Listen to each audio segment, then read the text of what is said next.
আজকে নির্দল প্রার্থী হয়ে অনুযায়ী স্যার, আমরা দেখছি আপনি দীর্ঘদিন বিগত 5 বছর কৃষ্ণপুর বিধানসভা কেন্দ্রের বিজেপি দলের মনোনীত বিধায়ক ছিলেন। আচমকাই কেন নির্দলের প্রার্থী?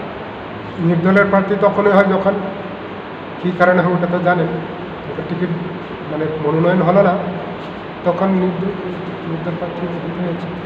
মনোনয়ন না হওয়ার পেছনে কি কারণ রয়েছে বলে মনে করছেন স্যার? মনোনয়ন না হওয়ার পরে এটা তো যারা করেনি তারা বলবে, কিন্তু আমি করতে চাই। আজকে নির্দল হিসাবে আমার খুব দুঃখ লাগছে যে এই মানে দলকে আমি আজকে প্রায় 23-24 বছর ধরে, 22 বছর ধরে, 33 বছর ধরে যেই বলেছে আমি যুক্ত ছিলাম, এবং যার কারণে আমি আমার চাকরি বাকরি সব ছেড়ে এসেছি, এবং বিগত 5 বছর লাগাতার আমি আমার ঘর বাড়ি ছেড়ে আমার গ্রামের বাড়িতে থেকে আমার গ্রামের যে আমার বিধানসভা অঞ্চলের যে প্রায় 60-70 হাজার যে জনসংখ্যা, যে আবাদি, তাদের জন্য সেবা করেছি।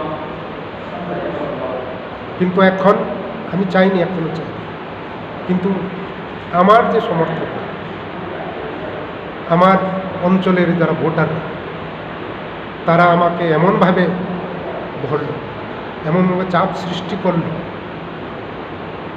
সেটা আমি আর ইগনোর করতে পারি।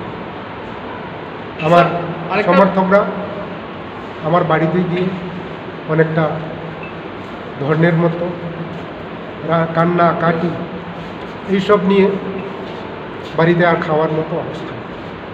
তো তাদের দুঃখ, তাদের যে আবেগ, তাদের যে অনুন্নয় বিনয়, তাদের যে আমার উপর একটা অধিকার স্বরূপ আমাকে যে তারা ডাইরেকশন দিল যে দাদা তুমি যেভাবে হোক নির্দল হয়ে দাও,